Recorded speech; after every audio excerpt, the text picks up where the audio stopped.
Hello students, welcome to Panchajanya IAS. ನಾನು ನವೀನ್ ಕುಮಾರ್. ಇವತ್ತಿನ the Hindu ಪತ್ರಿಕೆ ವಿಶ್ಲೇಷಣೆಗೆ ನಿಮಗೆಲ್ಲರಿಗೂ ಸ್ವಾಗತ.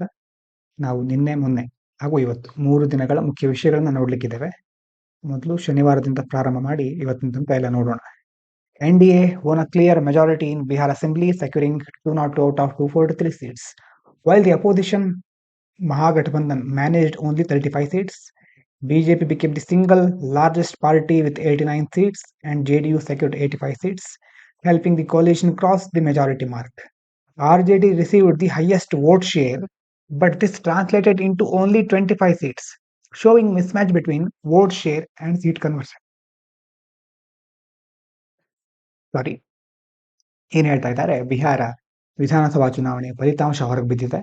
NDA ಸ್ಪಷ್ಟ ಬಹುಮತದಿಂದ ಆಡಳಿತಕ್ಕೆ ಬರ್ತಾ ಇದೆ. ಮತ್ತೆ 243 ಸ್ಥಾನಗಳಲ್ಲಿ 202 ಸ್ಥಾನ ಸ್ಪಷ್ಟ ಬಹುಮತ. ಮಹಾಗಠಬಂಧನ್ ಅಂತ ಇನ್ನೊಂದು ವಿರೋಧ ಪಕ್ಷದ ಒಂದು ಗುಂಪಿಗೆ ಕೇವಲ 35 ಸೀಟ್ಗಳು ಮಾತ್ರ ಸಿಕ್ಕಿದೆ. ಎಲ್ಲದಕ್ಕಿಂತ ದೊಡ್ಡ ಪಕ್ಷವಾಗಿ ಬಿಜೆಪಿ ಹೊರಹೊಮ್ಮಿದೆ. ಮೈತ್ರಿಕೂಟ ಬಹುಮತದ ಗಡಿಯನ್ನು ದಾಟಿದೆ. RJD ಪಕ್ಷ ಮತಗಳಲ್ಲಿ ಹೆಚ್ಚು ಪಾಲನ್ನ ಹೊಂದಿದ್ರು ಸಹ ಸೀಟ್ ಸಿಕ್ಕಿರೋದು 25 ಮಾತ್ರ. ಹಾಗಾಗಿ ಮತ ಇದ್ರೂ ಸೀಟು ಅಷ್ಟು ಕರೆಕ್ಟ್ ಆಗಿ ಸಿಕ್ಕಿಲ್ಲ. ಇದರಿಂದ ಪ್ರತಿಯೊಂದು ಪಕ್ಷಗಳ ವೋಟ್ ಶೇರ್ ಅನ್ನು ನೋಡಿದಾಗ ಆ ತರ ನಾವು ನೋಡಬಹುದು. ಇದ್ರ ಬಗ್ಗೆ ನಿಮ್ಗೆ ಗೊತ್ತಿರುತ್ತೆ ಈಗಾಗಲೇ ಬಿಹಾರದಲ್ಲಿ ಯಾರು ಬಂದಿದ್ದಾರೆ ಏನೇನು ಅಂತ. ಮುಂದಿನದು, government has notified major parts of the digital personal data protection act DPDP 2023 aimed at protecting the digital personal data and privacy of Indian citizens as per 2017 Puttaswamy judgment. DPDP ಕಾಯ್ದೆ, ಡಿಜಿಟಲ್ ವೈಯಕ್ತಿಕ ದತ್ತಾಂಶ ಸಂರಕ್ಷಣಾ ಕಾಯ್ದೆ, ಅದರ ಅಧಿಸೂಚನೆಯನ್ನು ಹೊರಡಿಸಿದ್ದಾರೆ. ಅದನ್ನ ಅಧಿಸೂಚಿತಗೊಳಿಸಿದ್ದಾರೆ ಈಗ. ಯಾಕೆ ಅಂತಂದ್ರೆ, ಇದು ಮುಖ್ಯವಾಗಿ ಕಾಯ್ದೆ ಬಂದಿರೋದು ಪುಟ್ಟಸ್ವಾಮಿ ತೀರ್ಪು. ಅದ್ರ ಬಗ್ಗೆ ನೀವು ಪೊಲಿಟಿಕಲ್ ಡೀಟೇಲ್ ಆಗಿ ನೋಡ್ತೀರಾ. ರೈಟ್ ಟು ಪ್ರೈವಸಿ ಅನ್ನೋದ್ರ ಬಗ್ಗೆ ಮುಖ್ಯವಾಗಿ ಅಲ್ಲಿ ತೀರ್ಪನ್ನ ಕೊಟ್ಟಿದ್ರು ಸುಪ್ರೀಂ ಕೋರ್ಟ್ ನಲ್ಲಿ. ಹಾಗೆ ನಮ್ಮ ಒಂದು ವೈಯಕ್ತಿಕ ದತ್ತಾಂಶ, ನಾಗರಿಕರ ಡಿಜಿಟಲ್ ವೈಯಕ್ತಿಕ ದತ್ತಾಂಶವನ್ನ, ಗೌಪ್ಯತೆಯನ್ನ ರಕ್ಷಿಸುವ ಗುರಿಯನ್ನ ಈ ಒಂದು ಕಾಯ್ದೆ ಹೊಂದಿರುತ್ತೆ. ಇದು 2023ರ ಕಾಯ್ದೆ. ಈಗ ಅದರ ಪ್ರಮುಖ ಭಾಗಗಳನ್ನ ಅಧಿಸೂಚಿಸ್ತಾ ಇದೆ ಸರ್ಕಾರ. Act places obligations on data fiduciaries. Fiduciary ಅಂತಂದ್ರೆ ಯಾರು ನಮ್ಮ ಡೇಟಾವನ್ನ ಸಂಗ್ರಹಿಸ್ತಾರಲ್ವಾ, entities that collect personal data, ಅದಕ್ಕೆ ಫಿಡ್ಯುಷಿಯರಿ ಅಂತ ಕರಿತೇವೆ. and provides exemption for the state and its instrumentalities while also prescribing penalties for violation. ಮತ್ತೆ ರಾಜ್ಯ ಮತ್ತೆ ಕೆಲವೊಂದು ರಾಜ್ಯದ ಇನ್ಸ್ಟ್ರೂಮೆಂಟ್ಗಳಿಗೆ ವಿನಾಯಿತಿ ಇದೆ, ಕೆಲವೊಂದು ಬಾಧ್ಯತೆಗಳಿದೆ. ಅದರ ಜೊತೆ ಉಲ್ಲಂಘನೆ ಆದ್ರೆ ಅದಕ್ಕೆ ದಂಡಗಳನ್ನ ಸಹ ಈ ಒಂದು ಆಕ್ಟ್ ನಲ್ಲಿ ಹೇಳಿದ್ದಾರೆ. Implementation will be phased. Rules for data fiduciaries apply fully by November 2026. ಈ ರೂಲ್ಸ್ ಗಳೆಲ್ಲ ಫುಲ್ಲಿ ಅಪ್ಲೈ ಆಗೋದು ಯಾವಾಗಿಂದ ಅಂತಂದ್ರೆ November 2026 ಇಂದ. and the government has started public consultation for the DPDP rules 2025, including processes like data removal and consent management. ಈಗ ಸರ್ಕಾರ ಆ ಒಂದು ಬಿಲ್ ಅನ್ನ ಸಾರ್ವಜನಿಕ ಸಮಾಲೋಚನೆಗೆ ತೆರೆದಿಟ್ಟಿದೆ. ಹಾಗಾಗಿ ದತ್ತಾಂಶವನ್ನು ತೆಗೆದುಹಾಕೋದು, ಒಪ್ಪಿಗೆಯನ್ನು ನಿರ್ವಹಿಸೋದ್ರ ಬಗ್ಗೆ, ಕನ್ಸೆಂಟ್ ಮ್ಯಾನೇಜ್ಮೆಂಟ್ ಎಲ್ಲದಕ್ಕೆ ಸಂಬಂಧಪಟ್ಟ ಹಾಗೆ ಮುಂದಿನ ಪ್ರಕ್ರಿಯೆಗಳು ಇದರಲ್ಲಿ ಇರುತ್ತೆ. ಇನ್ನು India and Canada agreed to strengthen long-term supply chain partnership in critical minerals, which are essential for clean energy, batteries, and advanced manufacturing. Critical ಮಿನರಲ್ಸ್ಗಳು, ನಿರ್ಣಾಯಕ ಖನಿಜಗಳು ಬಹಳ ಇಂಪಾರ್ಟೆಂಟ್. ಅದಕ್ಕೆ ಸಂಬಂಧಪಟ್ಟ ಹಾಗೆ ಈಗ ಇನ್ ಡೀಟೇಲ್ ಆಗಿ ಯಾವ್ಯಾವ ಖನಿಜಗಳು ಅಂತ ಸಹ ನೀವು ನೋಡ್ಕೋಬೇಕಾಗಿರುತ್ತೆ. ಕ್ರಿಟಿಕಲ್ ಮಿನರಲ್ಗಳಿಗೆ ಕೆಲವು ಎಕ್ಸಾಂಪಲ್ಗಳನ್ನ ತಿಳ್ಕೊಂಡು ಕಮೆಂಟ್ ಮಾಡಿ. ಪ್ರತಿ ವರ್ಷ ಈಗ ಕಳೆದ ಕೆಲವು ವರ್ಷಗಳಿಂದ ಇದಕ್ಕೆ ಸಂಬಂಧಪಟ್ಟ ಪ್ರಿಲಿಮ್ಸ್ ಕ್ವಶನ್ಗಳು ಬರ್ತಾ ಇದೆ. ಈ ವರ್ಷ ಸಹ ಕ್ರಿಟಿಕಲ್ ಮಿನರಲ್ಗಳಿಗೆ, ರಿನ್ಯೂಯಬಲ್ ಎನರ್ಜಿಗೆ ಸಂಬಂಧಪಟ್ಟ ಹಾಗೆ ಮುಖ್ಯವಾಗಿ ನಾವು ಇದ್ರ ಕ್ವಶನ್ ಅನ್ನ ನೋಡಿದ್ವಿ. ಕ್ಲೀನ್ ಎನರ್ಜಿ, ಲಿಥಿಯಂ ಮತ್ತೆ ಕೆಲವೊಂದು ಬ್ಯಾಟರಿಗಳು, ಅಡ್ವಾನ್ಸ್ಡ್ ಮ್ಯಾನುಫ್ಯಾಕ್ಚರಿಂಗ್, ಇದೆಲ್ಲದಕ್ಕೂ ಸಹ ಈ ಕ್ರಿಟಿಕಲ್ ಮಿನರಲ್ಗಳು ಬಹಳ ಅವಶ್ಯಕ ಆಗ್ತಾ ಇದೆ. ಹಾಗಾಗಿ ಇದಕ್ಕೆ ಸಂಬಂಧಪಟ್ಟ ಹಾಗೆ ಭಾರತ, ಕೆನಡಾ ಎರಡೂ ದೇಶಗಳು ಈಗ long term supply chain partnership ಅನ್ನ ಬಲಗೊಳಿಸಿಕೊಳ್ತಾ ಇವೆ. Both sides decided to expand investment and trade opportunities, especially in areas like aerospace and dual-use technology. ಎರಡೂ ಕಡೆ ಅಂತಂದ್ರೆ ಎರಡೂ ದೇಶದವರು ಇನ್ವೆಸ್ಟ್ಮೆಂಟ್ ಜಾಸ್ತಿ ಮಾಡೋದು, ಹೂಡಿಕೆಯನ್ನು ಹೆಚ್ಚಿಸೋದು, ವ್ಯಾಪಾರ ಅವಕಾಶಗಳನ್ನು ಇನ್ನಷ್ಟು ವಿಸ್ತರಿಸೋದು, ಇದರ ಕಡೆ ಮುಖ ಮಾಡ್ತಾ ಇದ್ದಾರೆ.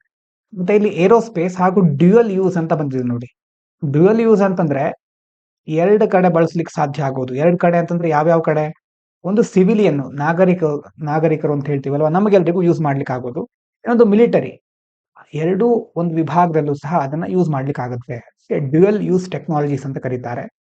Engagement gained momentum after direction from both prime minister the shared aim of renewing bilateral trade cooperation for economic growth and resilience.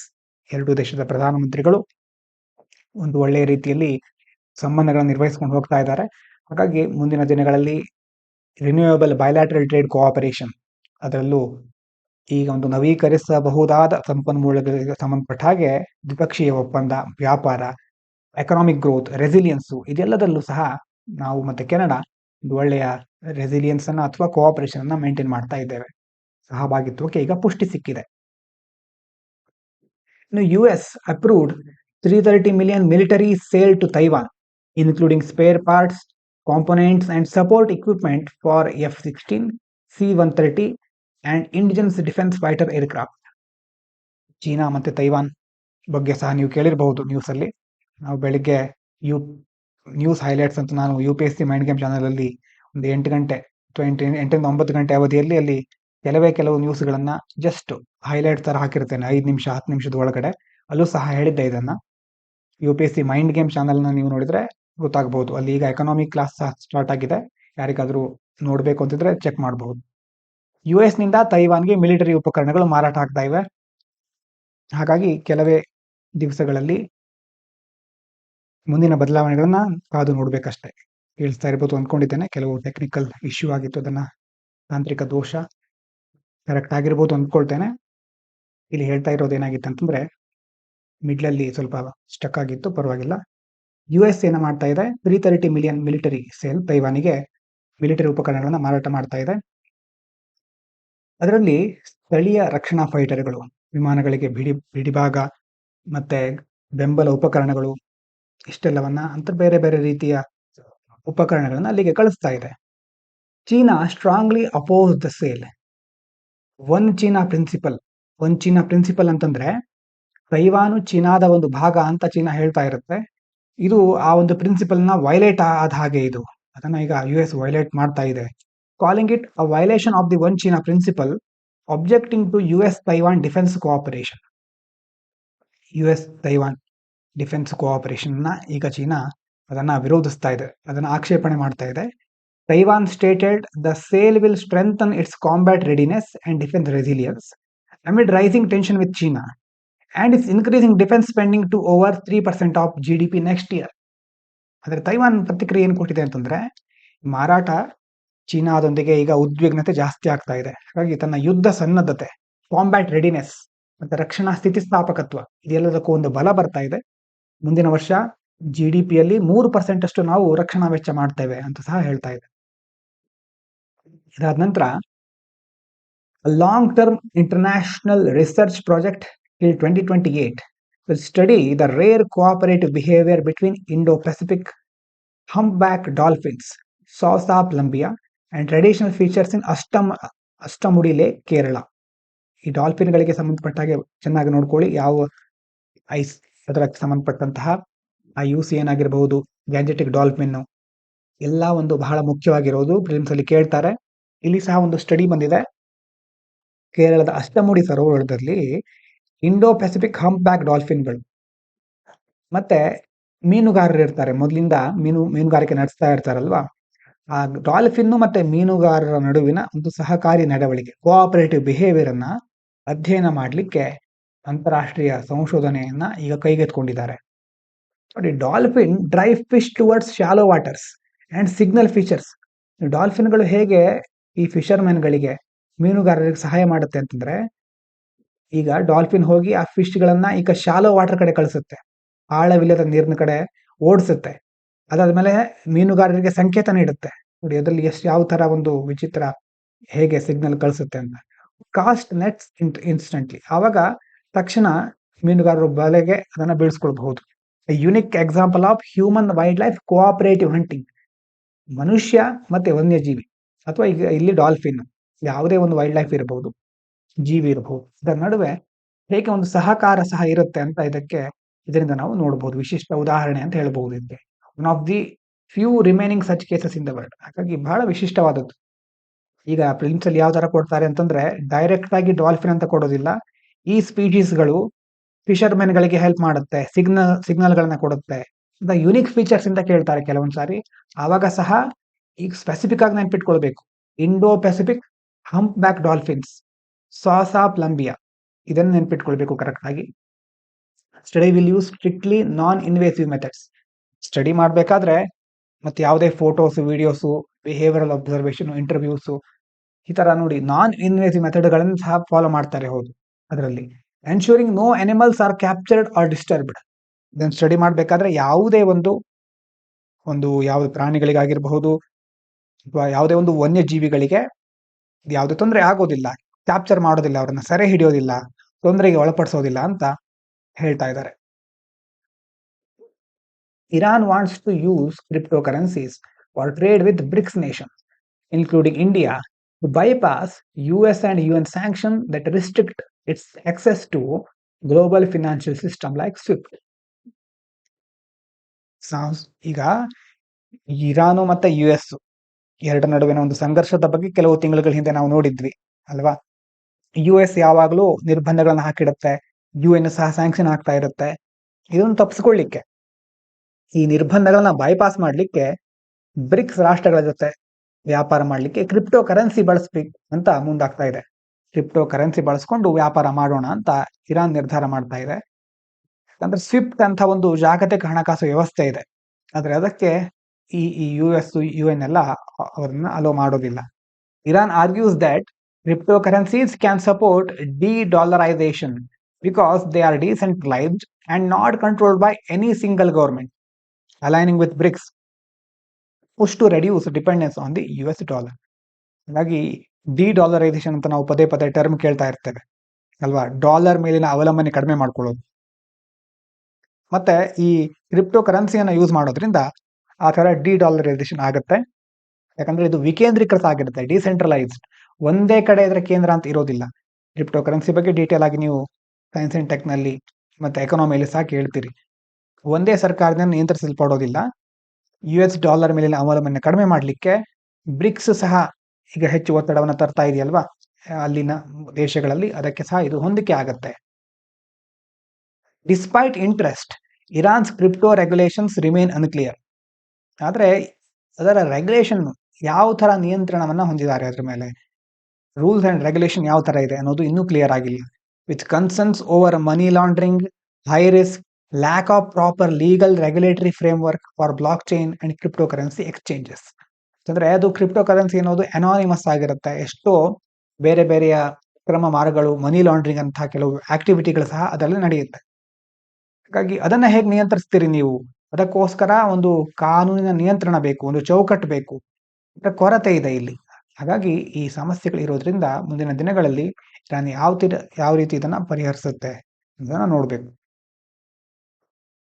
China issued a travel advisory asking its citizens to avoid Japan. China ಜಪಾನಿಗೆ ಹೋಗೋದನ್ನ ತಪ್ಪಿಸ್ಕೊಳ್ಳಿ ಅಂತ ತನ್ನ ದೇಶದವರಿಗೆ ಹೇಳ್ತಾ ಇದೆ. Following a diplomatic clash triggered by Japan's remark about responding militarily to a hypothetical Chinese attack on Taiwan. China Taiwan ಮೇಲೆ attack ಮಾಡ್ತಾ ಇದೆ ಅಂತ ಒಂದು ಸಿಚುವೇಶನ್ ಎಲ್ಲ ಕಡೆ ಸುದ್ದಿ ಆಗ್ತಾ ಇದೆ. ಹಾಗಾಗಿ ಆ ತರ ಒಂದು ಸಿಚುವೇಶನ್ ಬಂದ್ಮೇಲೆ, ಇನ್ನೂ ಅಟ್ಯಾಕ್ ಅಂತಂದ್ರೆ ಅಫಿಷಿಯಲ್ ಆಗಿಲ್ಲ, ಆದ್ರೆ ಆ ತರ ಸುದ್ದಿ ಬಂದ್ಮೇಲೆ ಜಪಾನ್ ಸಹ ಏನ್ ಮಾಡ್ತಾ ಇದೆ, ರಿಮಾರ್ಕ್ ಅದಕ್ಕೆ ವಾಪಸ್ ಹೇಳಿಕೆಗಳನ್ನ ಕೊಟ್ಟಿದೆ, ನಾವು ಸಪೋರ್ಟ್ ಮಾಡ್ತೀವಿ ತೈವಾನ್ಗೆ ಅನ್ನೋ ತರ. ಅವಾಗ ಚೀನಾ ರಿಪ್ಲೈ ಮಾಡುತ್ತೆ ತನ್ನ ನಾಗರಿಕರಿಗೆ, ನೋಡಿ ಜಪಾನ್ ಈ ತರ ಹೇಳ್ತಾ ಇದೆ, ನೀವು ಹೋಗ್ಬಾರ್ದು ಜಪಾನಿಗೆ ಅಂತ. Both countries summoned each other's ambassadors, ರಾಯಭಾರಿಗಳನ್ನ ವಾಪಸ್ ಕರೆಸ್ಕೊಂಡಿದ್ದಾರೆ. Reflecting rising tensions, China said Japan statement endanger Chinese citizens, while Japan called China's advisory inconsistent with strategic mutually beneficial ties. ಅಂದ್ರೆ ಪರಸ್ಪರ ಒಬ್ಬರನ್ನೊಬ್ಬರು ಬೈಕೊಂಡಿದ್ದಾರೆ. ಚೀನಿ ನಾಗರಿಕರಿಗೆ ಜಪಾನ್ನಿಂದ ಅಪಾಯ ಇದೆ, ಜಪಾನು ಈ ನಮ್ಮ ಸ್ಟ್ರಾಟಜಿಕ್ ಆಗಿರ್ಬೋದು ಈಕ್ವಲ್ ಬೆನಿಫಿಷಿಯಲ್ ಇರುತ್ತೆ, ಅದೆಲ್ಲದಕ್ಕೂ ಈ ಸಂಬಂಧಗಳಿಗೆಲ್ಲ ಚೀನಾ ಹೇಳ್ತಾ ಇರೋದು ಅಸಂಗತ, ಸರಿಯಾಗಿಲ್ಲ ಇದು ಅಂತ ಜಪಾನಿನ ಒಂದು ಹೇಳಿಕೆ. ಮೇಜರ್ ದೊಡ್ಡ ಚೇಂಜಸ್ ಏನೂ ಆಗಿಲ್ಲ, ಮಾತಿನಲ್ಲೇ ಇದೆ. ಇನ್ನು ಮುಂದೆ ಇವತ್ತು ನಾಳೆ ನೋಡೋಣ ಏನಾಗುತ್ತೆ. ಇಂಟರ್ನ್ಯಾಷನಲ್ ರಿಲೇಷನ್ ಅಲ್ಲಿ ಎಲ್ಲ ನಿನ್ನೆ ಇದ್ದಾಗ ಇವತ್ತಿರೋದಿಲ್ಲ, ನಾಡ್ದು ಮತ್ತೆ ಎಲ್ಲ ಫ್ರೆಂಡ್ಸ್ ಆಗ್ಲಿಕ್ಕೆ ಸಹ ಸಾಧ್ಯ ಇದೆ. Major Chinese airlines have offered full refunds or free itinerary changes for Japan-bound flights, indicating the seriousness of the diplomatic escalation. ಅಂದರೆ ಎಷ್ಟೋ ವಿಮಾನಯಾನ ಸಂಸ್ಥೆಗಳು ಜಪಾನಿಗೆ ಹೋಗ್ತಾ ಇರ್ತಕ್ಕಂಥವರಿಗೆ ಅಥವಾ ಮಾರ್ಗ ಬದಲಾವಣೆ ಮಾಡಲಿಕ್ಕೆ ಕೆಲವು ಒಂದು ಗೈಡ್ಲೈನ್ಸ್ಗಳನ್ನು ಕೊಟ್ಟಿದೆ. ಜಪಾನಿಗೆ ಹೋಗ್ತಾ ಇರೋರಿಗೆ ವಾಪಸ್ ರೀಫಂಡ್ ಅಲ್ವಾ, ಆ ಥರ ಅಲ್ಲಿ ಹೋಗೋದನ್ನ ಆದಷ್ಟು ಕಡಿಮೆ ಮಾಡಿ ಅನ್ನೋ ರೀತಿ ಹೇಳ್ತಾ ಇದ್ದಾರೆ. ಇದರಿಂದ ಡಿಪ್ಲೊಮ್ಯಾಟಿಕ್ ಎಸ್ಕಲೇಷನ್, ರಾಜತಾಂತ್ರಿಕವಾಗಿ ಈ ಪರಿಸ್ಥಿತಿ ಉಲ್ಬಣ ಆಗ್ತಾ ಇದೆ ಅಂತ ನೋಡಬಹುದು. Nearly 27 lakh NREGA workers were removed from the database between October 10 and November 14, mainly due to the center's push for mandatory eKYC to verify beneficiaries. October 10ರಿಂದ ನವೆಂಬರ್ 14ರ ಒಳಗಡೆ ಸುಮಾರು 27 ಲಕ್ಷ ನರೇಗಾ ಕಾರ್ಮಿಕರನ್ನ ಒಂದು ಡೇಟಾದಿಂದ, ಆ ಒಂದು ಡೇಟಾಬೇಸ್ನಿಂದ ತೆಗೆದುಹಾಕಿದ್ದಾರೆ. ಯಾಕೆ ಹೀಗೆ ಮಾಡಿದ್ದಾರೆ ಅಂತಂದ್ರೆ, ಫಲಾನುಭವಿಗಳನ್ನ ಪರಿಶೀಲಿಸಲಿಕ್ಕೆ eKYC ಅನ್ನುವಂಥ ರೂಲ್ಸ್ ಇರೋದ್ರಿಂದ ಅದಕ್ಕೆ ಜಾಸ್ತಿ ಒತ್ತು ನೀಡೋದ್ರಿಂದ ಎಷ್ಟೋ ಜನರದ್ದು ಆ ಮ್ಯಾಂಡೇಟರಿ eKYC ಆಗಿಲ್ಲ. ಹಾಗಾಗಿ ಅದಾದ್ಮೇಲೆ ತುಂಬಾ 27 ಲಕ್ಷ ಜನ ಆ ಡೇಟಾಬೇಸ್ನಿಂದ ಹೊರಗಡೆ ಹೋಗ್ಬಿಟ್ಟಿದ್ದಾರೆ. Deletion far exceeded new additions, 27 lakh delete ಆಗಿರೋರು, 10 ಲಕ್ಷ ಹೊಸದಾಗಿ ಅಡಿಷನ್ ಆಗಿರೋರು. ಹಾಗಾಗಿ ಹೊಸದಾಗಿ ಅಡಿಷನ್ ಆಗಿರೋರಿಗಿಂತ ಹೊರಗಡೆ ಹೋದವರೇ, ಡೇಟಾಬೇಸ್ನಿಂದ ಹೊರಗುಳಿದವರೇ ಜಾಸ್ತಿ ಆಗಿಬಿಟ್ಟಿದ್ದಾರೆ. Rising concerns about exclusion of genuine workers from the rural employment scheme. ಹಾಗಾಗಿ ಏನು ಅಂತಂದ್ರೆ ಪ್ರಾಬ್ಲಮ್ ಅಂತಂದ್ರೆ, ನಿಜವಾಗ್ಲೂ ಯಾರಿಗೆ ಅದರ ಅವಶ್ಯಕತೆ ಇತ್ತೋ ಅವರು ಸಹ ಈಗ ಹೊರಗೆ ಉಳಿದಿರಬಹುದು, ಅವರಿಗೂ ಸಹ ತೊಂದರೆ ಆಗ್ತಾ ಇರಬಹುದು ಅನ್ನುವಂಥ ಕನ್ಸರ್ನ್ ಎದುರಾಗ್ತಾ ಇದೆ. Data shows that while 83.6 lakh workers were added in the first 6 months of 2025-26, heavy deletions in November reduced net addition to just 66.5 lakh, effectively removing nearly 17 lakh workers in 1 month. Starting ಅಲ್ಲಿ ಈ ವರ್ಷದ ಒಂದು ಪ್ರಾರಂಭದಲ್ಲಿ ಸುಮಾರು 26 ಅಂತಂದ್ರೆ 25-26ನ ಒಂದು starting ಅಲ್ಲಿ 83.6 lakh workers ಗಳಿದ್ರು, ಅಷ್ಟು ಜನ ಆಡ್ ಆಗಿದ್ರು ಅಂತ ಸ್ಟಾರ್ಟಿಂಗ್ ಅಲ್ಲಿ ಇತ್ತು. ಆದ್ರೆ ಈ ಕಳೆದ ಒಂದು ತಿಂಗಳ ಅವಧಿಯಲ್ಲಿ ಸುಮಾರು ಅದೆಲ್ಲ ಇಳಿದು 17 ಲಕ್ಷ ವರ್ಕರ್ಸ್ ಗಳನ್ನ ರಿಮೂವ್ ಮಾಡಿ ಮತ್ತೆ ಅದಕ್ಕೆ ಈಗ ರೀಸೆಂಟ್ ಆಗಿ ಮತ್ತೆ ಎಕ್ಸ್ಟ್ರಾ ಆಗಿದೆ. ಎಲ್ಲ ಸೇರಿ ನೆಟ್ ಎಡಿಷನ್ 66.5 ಲಕ್ಷಕ್ಕೆ ಮಾತ್ರ ತಲುಪಿದೆ ಅಂತ ಹೇಳ್ತಾ ಇದ್ದಾರೆ. ಡೇಟಾ ಇಂಪಾರ್ಟೆಂಟ್ ಅಲ್ಲದೆ ಇದ್ರು ಈ ಇಶ್ಯೂಗಳು ಇಂಪಾರ್ಟೆಂಟು. ನರೇಗಾ ವರ್ಕರ್ಸ್ ಅಂತಂದ್ರೆ ಎಲ್ಲಿ ಇದು ಉಪಯೋಗ ಆಗುತ್ತೆ ಅಂತಂದ್ರೆ, ಈಗ ಟೆಕ್ನಾಲಜಿ ಅನ್ನೋದು ಎಲ್ಲಾ ಕಡೆ ಅದರ ವ್ಯಾಪ್ತಿ ಇದ್ರೂ ಒಳ್ಳೇದೇ, ಆದ್ರೆ ಅದನ್ನ ಉಪಯೋಗಿಸ್ಲಿಕ್ಕೆ ಗೊತ್ತಿರಬೇಕು. ಈಗ eKYC ನಾರ್ಮ್ ಅಂತ ಬಂತು, ಹಳ್ಳಿಯವರಿಗೆ ಅದ್ರ ಬಗ್ಗೆ ಗೊತ್ತಿರೋದಿಲ್ಲ, ಲಾಸ್ಟ್ ಡೇಟ್ ಗೊತ್ತಿರೋದಿಲ್ಲ, ಇದನ್ನ ನಗರಕ್ಕೆ ಹೋಗಿ ತಿಳ್ಕೊಳ್ಬೇಕಾಗಿರುತ್ತೆ, ಎಷ್ಟು ದೂರ ಹೋಗ್ಲಿಕ್ಕೆ ಆಗ್ತಾ ಇರೋದಿಲ್ಲ, ಕೆಲಸ ಬಿಟ್ಟು ಹೋಗ್ಬೇಕಾಗತ್ತೆ. ಹಾಗಾಗಿ ಯೋಜನೆಗಳನ್ನ ಜಾರಿಗೊಳಿಸಿದ್ರೆ ಸಾಕಾಗೋದಿಲ್ಲ, ಅದು ಯೂಸರ್ ಫ್ರೆಂಡ್ಲಿ ಆಗಿರ್ಬೇಕು. ಯಾರಿಗೆ ಅದು ಹೋಗಿ ತಲುಪಬೇಕೋ ಅವ್ರಿಗೆ ಅದು ಸರಿಯಾಗಿ ತಲುಪಬೇಕು, ಆವಾಗ ಮಾತ್ರ ಎಫಿಷಿಯೆಂಟ್ ಆಗಿರುತ್ತೆ. ಇದ್ರೆ ಫಲಾನುಭವಿಗಳಿಗಿಂತ ದುರುಪಯೋಗ ಪಡಿಸ್ಕೊಳ್ಳೋರು ಜಾಸ್ತಿ ಆಗ್ಬಿಡ್ತಾರೆ. India plans to set a new country platform to access green climate fund finance more easily as developing countries face difficulties due to complex procedures and limited technical support. Bharat ಈಗ ಗೊತ್ತಿದೆ COP30 ಬ್ರೆಜಿಲ್ ಆಗ್ತಾ ಇದೆ ಅಲ್ವಾ, ಹವಾಮಾನ ಹಣಕಾಸು ನಮ್ಮ ದೇಶಕ್ಕೆ ಬರಬೇಕು. ಅದಕ್ಕೋಸ್ಕರ ಅಭಿವೃದ್ಧಿಶೀಲ ರಾಷ್ಟ್ರಗಳು ತುಂಬಾ ಕಡೆ ಕಾರ್ಯವಿಧಾನಗಳು ತುಂಬಾ ಸಂಕೀರ್ಣ ಆಗ್ಬಿಟ್ಟಿದೆ, ಮತ್ತೆ ಟೆಕ್ನಿಕಲ್ ಸಪೋರ್ಟ್ ಇಲ್ಲ. ಇದಕ್ಕೋಸ್ಕರ ಈಗ ಭಾರತನೇ ಗ್ರೀನ್ ಕ್ಲೈಮೇಟ್ ಫಂಡ್ ಹಣಕಾಸು ನೆರವನ್ನ ಹೆಚ್ಚು ಸುಲಭವಾಗಿ ಪಡ್ಕೊಳ್ಳಿಕ್ಕೆ ಹೊಸ ಕಂಟ್ರಿ ಪ್ಲಾಟ್ಫಾರ್ಮ್ ಅನ್ನ ಸ್ಥಾಪಿಸಲು ಯೋಜನೆ ಮಾಡಿಕೊಂಡಿದೆ. ಇನಿಷಿಯೇಟಿವ್ ಅನ್ನ ಮುಖ್ಯವಾಗಿ COP30 ಬ್ರೆಜಿಲ್ನಲ್ಲಿ ಅನೌನ್ಸ್ ಮಾಡಿದ್ದಾರೆ. where India joined 12 countries and an African regional alliance strengthen mechanism for climate and nature finance. Africa country regional alliance ಮತ್ತೆ ಇಂಡಿಯಾ 12 ದೇಶಗಳು ಒಟ್ಟಾಗಿವೆ. Although GCF has approved 19 billion, only about quarter has been dispersed. 19 billion ಅಂತ ಹೇಳಿದ್ದಾರೆ, ಅದರಲ್ಲಿ ಕಾಲು ಭಾಗ ಮಾತ್ರ ಈಗ ಬಿಡುಗಡೆ ಆಗಿರೋದು, ಡಿಸ್ಪರ್ಸ್ ಆಗಿರೋದು. Prompting developing nations including India to push for simpler, faster and more transparent funding process. ಅದರ ಅರ್ಥ ಏನು, ಇಷ್ಟರಲ್ಲಿ ಕಾಲು ಭಾಗ ಮಾತ್ರ ರಿಲೀಸ್ ಆಗಿರೋದು. ಅದಕ್ಕೋಸ್ಕರ ಈಗ ಇಂಡಿಯಾದಂತಹ ಡೆವಲಪಿಂಗ್ ಕಂಟ್ರೀಸ್ಗಳು ಏನ್ ಮಾಡ್ತಾ ಇವೆ, ಇನ್ನಷ್ಟು ಸಿಂಪ್ಲರ್ ಆಗಿರುವಂತ ಪ್ರೊಸೆಸ್ ಬೇಕು, ಫಾಸ್ಟ್ ಆಗಿರೋದು, ಟ್ರಾನ್ಸ್ಪರೆಂಟ್ ಫಂಡಿಂಗ್ ಪ್ರೊಸೆಸ್ ಬೇಕು ಅಂತ ಪುಷ್ ಮಾಡ್ತಾ ಇವೆ. ಇನ್ನು ಚೀನಾ ತೈವಾನ್ ಸಂಬಂಧಪಟ್ಟ ಹಾಗೆ, China coast guard ships entered waters around the Japan administered Senkaku island. Senkaku island ಎಲ್ಲಿ ಬರುತ್ತೆ, ಬಹಳ ಇಂಪಾರ್ಟೆಂಟು, ಕೆಳಗೆ ನೋಡ್ಕೊಳ್ಳಿ, ಜಪಾನಿನ ಅಡ್ಮಿನಿಸ್ಟ್ರೇಷನ್ ನಲ್ಲಿ ಇರೋದು. ಚೀನಾ ಕೋಸ್ಟ್ ಗಾರ್ಡ್ಗಳು ಅಂತಂದ್ರೆ ಚೀನಾದ ಕರಾವಳಿ ಪಡೆ ಅಂತ ಹೇಳ್ಬಹುದು. ಆ ಕೋಸ್ಟ್ ಗಾರ್ಡ್ ಹಡಗುಗಳು ಜಪಾನ್ ಆಡಳಿತದ ಸೆನ್ಕಾಕು ದ್ವೀಪವನ್ನ ಪ್ರವೇಶಿಸ್ತಾ ಇವೆ. ಯಾಕಂತಂದ್ರೆ ತೈವಾನ್ ರಕ್ಷಿಸ್ತಾ ಇವೆ ಅಂತ ಜಪಾನ್ ಪ್ರಧಾನಮಂತ್ರಿ ಹೇಳ್ತಾ ಇದ್ರು. ಅದಾದ್ಮೇಲೆ ಚೀನಾ ಈ ತರ ಮಾಡ್ತಾ ಇದೆ. China claims the island as Diaoyu ಅಥವಾ ಡಿಯಾಯು. ಚೀನಾ ದ್ವೀಪಗಳನ್ನ ಡಿಯಾಯು ಅಂತ ಹೇಳ್ಕೊಳ್ತಾ ಇದೆ. Japan administer them, making this long standing maritime dispute in the East China Sea. East China Sea ಬಹಳ ಇಂಪಾರ್ಟೆಂಟ್, ಆ ಭಾಗವನ್ನು ಸಹ ನೋಡ್ಕೊಳ್ಳಿ, ಅಲ್ಲಿ ಬರೋ ದ್ವೀಪಗಳು ಬಹಳ ಇಂಪಾರ್ಟೆಂಟ್. ಈ ಭಾಗ ಈಸ್ಟ್ ಚೈನಾ ಸಿ ಅನ್ನೋದು ಡಿಸ್ಪ್ಯೂಟೆಡ್, ಅದು ಚೀನಾ, ಜಪಾನು, ಕೆಳಗಡೆ ಇನ್ನು ಹಲವಾರು ರೀಜನ್ಗಳು, ಕಂಟ್ರಿಗಳು ತಮ್ಮದು ಅಂತ ಹೇಳ್ಕೊಳ್ತಾ ಇರುತ್ತೆ. ಇನ್ನು the incident comes amid heightened military activity with Taiwan reporting increased presence of Chinese aircraft and naval ships near its territory. Taiwan ಸಹ ಅದರ ತನ್ನ ಪ್ರದೇಶದ ಹತ್ರ ಚೀನಾದ ವಿಮಾನ ನೌಕಾ ಹಡಗುಗಳು ಜಾಸ್ತಿ ಬರ್ತಾ ಇವೆ ಅಂತ ವರದಿ ಮಾಡ್ತಾ ಇದೆ. ಹಾಗಾಗಿ ಮಿಲಿಟರಿ ಚಟುವಟಿಕೆ ಸಹ ಉಲ್ಬಣಗೊಳ್ತಾ ಇರುವುದು ಅಂತ ಕಂಡು ಬರ್ತಾ ಇದೆ ಮೇಲ್ನೋಟಕ್ಕೆ. ನೋಡೋಣ. ಅವಾಗ ಹೇಳಿದಾಗೆ ಡಿಪಿ ಬಗ್ಗೆ ಅದು ನೋಟಿಫೈ ಆಗಿದೆ ರೂಲ್ಸ್ಗಳು. Starting the formation of data protection board of India, DPBI, ಇದು ಇಲ್ಲಿ ಅದನ್ನ ಮುಖ್ಯವಾಗಿ ಫಾರ್ಮೇಶನ್ ಮಾಡೋದ್ರ ಬಗ್ಗೆ ಅದನ್ನ ಮುಂದುವರ್ಸ್ಕೊಂಡು ಹೋಗಬಹುದು. ಸ್ಟಾರ್ಟಿಂಗ್ ಮಾಡಿದ್ಮೇಲೆ, ಫಾರ್ಮೇಶನ್ ಮಾಡಿದ್ಮೇಲೆ, which will enforce India's data protection law. ಆ ಒಂದು ಬೋರ್ಡ್ ಏನ್ ಮಾಡುತ್ತೆ, ಡೇಟಾ ಪ್ರೊಟೆಕ್ಷನ್ ಲಾ ಅನ್ನ ಎನ್ಫೋರ್ಸ್ ಮಾಡುತ್ತೆ. In the DPDP framework, data fiduciaries ಅಂತಂದ್ರೆ ಏನು, ಆವಾಗ ಒಂದ್ಸಾರಿ ಬಂದಿತ್ತು ಸ್ಟಾರ್ಟಿಂಗ್ ಅಲ್ಲಿ. ಡೇಟಾ ಫಿಡ್ಯುಷಿಯರೀಸ್ ಅಂತಂದ್ರೆ ಕಂಪನಿಗಳು, ಯಾವ ಕಂಪನಿಗಳು ಅಂತಂದ್ರೆ that collect and use people's data, ಜನರ ಮಾಹಿತಿಯನ್ನ ಕಲೆಕ್ಟ್ ಮಾಡಿ ಯೂಸ್ ಮಾಡುವಂತ ಕಂಪನಿಗಳು, ಅದು ಡೇಟಾ ಫಿಡ್ಯುಷಿಯರೀಸ್. ಡೇಟಾ ಪ್ರಿನ್ಸಿಪಲ್ಸ್ ಅಂತಂದ್ರೆ are the users whose data is collected. ಈಗ ಒಂದು ಕಂಪನಿ ಇದೆ, ಇಲ್ಲಿ ಒಬ್ಬ ವ್ಯಕ್ತಿ ಇದ್ದಾರೆ, ಕಂಪನಿ ನಿಮ್ ಡೇಟಾ ಕಲೆಕ್ಟ್ ಮಾಡುತ್ತೆ, ಅದಕ್ಕೆ ಏನಂತ ಕರಿತೇವೆ, ಡೇಟಾ ಫಿಡ್ಯುಷಿಯರಿ. ನಿಮ್ ಡೇಟಾ ಕಲೆಕ್ಟ್ ಆಗ್ತಾ ಇದೆ, ನಿಮ್ಗೆ ಏನಂತ ಕರೀತಾರೆ, ಡೇಟಾ ಪ್ರಿನ್ಸಿಪಲ್ಸ್. ಅರ್ಥ ಆಗ್ತಾ ಇದೆಯಾ? ಅಂತಂದ್ರೆ ಫಿಡ್ಯುಷಿಯರಿ ಅಂತಂದ್ರೆ companies that collect use people's data. Principal ಅಂತಂದ್ರೆ users whose data is collected. The Act protects children by restricting targeted ads and limiting certain kinds of data collection about them.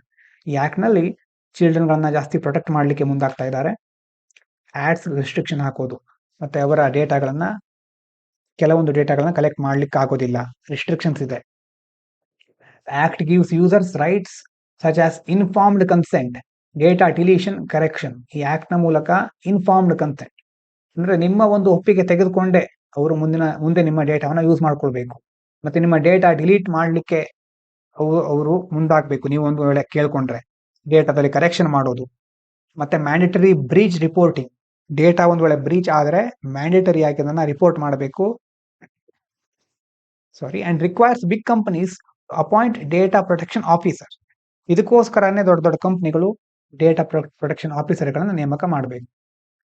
The Act amended the Right to Information Act 2005, removing the clause that allowed disclosure of personal information when public interest required it. ನೋಡಿ, ಇದು important. RTI act ಇದೆಯಲ್ವಾ, right to information, ಅದರಲ್ಲಿ ಏನ್ ಹೇಳ್ತಾ ಇದ್ರು, public interest ಇದ್ರೆ personal information ಸಹ disclose ಮಾಡಬೇಕು ಅಂತಿತ್ತು.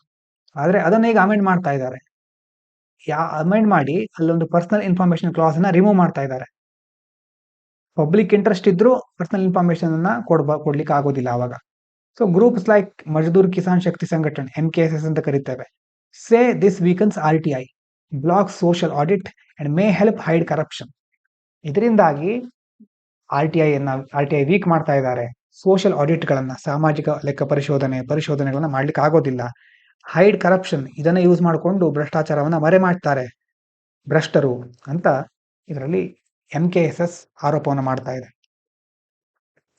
ಇವಿಷ್ಟು ಇವತ್ತಿನ ಮುಖ್ಯವಾದ ವಿಷಯಗಳು. ಮತ್ತೆ ಮುಂದಿನ ವಿಡಿಯೋದಲ್ಲಿ ಭೇಟಿಯಾಗೋಣ. ಇದು ಪಾಂಚಜನ್ಯ IAS.